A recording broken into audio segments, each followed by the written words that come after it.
वो तो भोजपुरी गाना गा रही थी, वो तो मुद्दे उठा रही थी, वो तो सरकार हिला रही थी। गाने गा रही थी, मुद्दे उठा रही थी, सरकार को हिला रही थी। तुझको मिर्ची लगी तो वो क्या करे। अब आप कहेंगे भैया शर्मा जी के लड़के सुबह सुबह क्या हो गया है। बिल्कुल सही कहा आपने। अमूमन इस मंच पर मैं गाना नहीं गाता हूं, मगर इस लड़की ने गाना गाने पर मजबूर कर दिया है। नेहा सिंह राठौर, परिचित होंगे उससे आप। इसके एक यूपी में काबा जो इसने एक सवाल किया है भोजपुरी गाने के जरिए, पूरा भाजपा प्रचार तंत्र हिल गया है दोस्तों। और अब नेहा का एक और गाना सामने आ गया है, यूपी में काबा का पार्ट 2। पूरा गाना मैं आपको नहीं सुना सकता, उसके लिए आपको उनके YouTube चैनल पर जाना होगा, मगर मैं चाहूंगा कि 22-30 सेकंड का उनके इस गाने की छोटी सी झलक आप मेरे मंच पर देखिए। यूपी में काबा, एगो बात सुना, जन बार बार कहेला ना कि हमसे सवाल का है। अरे वोट देहब तोहके त सवाल पूछब कैसे, वोट देहब तोहके त सवाल पूछब कैसे, आ साजवतिया कहिला त मरिचा कहले से। काबा यूपी में काबा, जिंदगी झंड बा फिर भी घमंड बा। वाकई जितनी तारीफ की जाए कम है दोस्तों। और आप जानते हैं ये पूरा मामला क्या है। उत्तर प्रदेश सरकार चुनाव जीतने के लिए माननीय रवि किशन के स्वर में एक गाना जारी करती है कि यूपी में ईबा, रैप के अंदाज में। उसके जवाब में ये लड़की यानी नेहा सिंह राठौर एक गाना जारी करती है यूपी में काबा। बस उसने वो गाना क्या जारी किया दोस्तों, बवाल हो गया। नेहा सिंह राठौर को लगातार निशाने पर लिया जाते रहा। उसके खिलाफ अश्लील प्रोपेगेंडा, अनाप शनाप जो है बातें कही जाने लगी। उनकी निजी जिंदगी के बारे में लगातार बातें की जाने लगी। बीजेपी आईटी सेल, जिसका मुखिया ये आदमी अमित मालवीय है, उसके तमाम जो दो रुपल्ली ट्रोल्स हैं, उनके निजी जीवन के बारे में अनाप शनाप बातें करने लगे। बात वहां नहीं रुकी।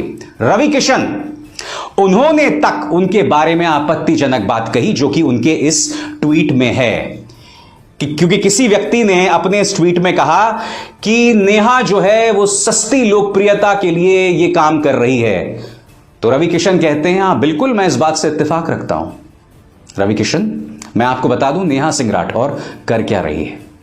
एक युवा लड़की, उसने एक बीड़ा उठाया हुआ है कि भोजपुरी फिल्मों और भोजपुरी गानों में जो अश्लीलता है, जो एक हकीकत है, उसे मैं खत्म करके दम लूंगी। और भोजपुरी फिल्मों में अश्लीलता को बढ़ावा देने के लिए कौन लोग जिम्मेदार हैं?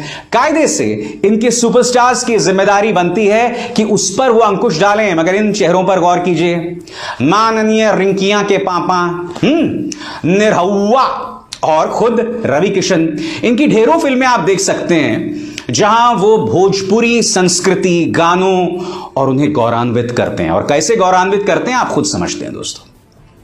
मैं आपको बतलाना चाहूंगा कि नेहा सिंह राठौर के पीछे कोई पॉलिटिकल पार्टी नहीं है, कोई पॉलिटिकल पार्टी नहीं है।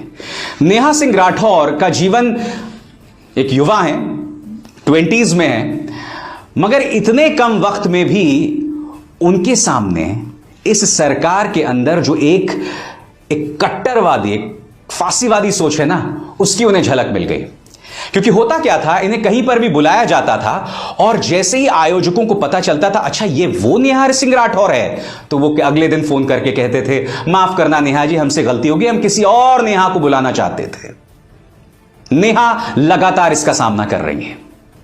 मगर मैं आपको एक बात बताना चाहता हूं, यह लड़की डरी नहीं है। यह लड़की अब भी अपनी बात करती है, दमदार तरीके से करती है। मैं आपको एक छोटी सी झलक दिखाना चाहता हूं। इस लड़की के अंदर जो जिंदा दिली है ना दोस्तों, मैं उसका कायल हूं। मुद्दा यह नहीं कि उसके अंदर प्रतिभा क्या है, मुद्दा यह भी नहीं कि वो अपनी बात किस तरह से रख रही है, मुद्दा यह है कि वो निडर है। और जैसे कि मेरे शो का नाम है ना, बेबाक है। एक झलक देखिए उसकी। अब तक लाठी नहीं खा पाए हो ना, तो इस चीज को समझो कि बस तुम्हारा नंबर नहीं आया है। एक दिन तुम्हारा भी नंबर आएगा। और जितने सारे लोग मुझे ट्रोल करते हैं, मैं खास तौर पे नव युवकों की बात कर रही हूँ, जो कंपटीशन की तैयारी करते हैं, बच्चे जिनकी जो भर्ती नहीं निकलने की वजह से परेशान की भर्ती निकल जाती है ना, पारी का भर्तिया में हमार हो जाती, ना पारी का भर्तिया में पुलिस दरोगा बन जाती, वो लोग भी मुझे ट्रोल करते हैं। मुझे पता है कल जो प्रयागराज में हुआ है, कल जो पटना में हुआ है, वो आपके साथ भी होगा।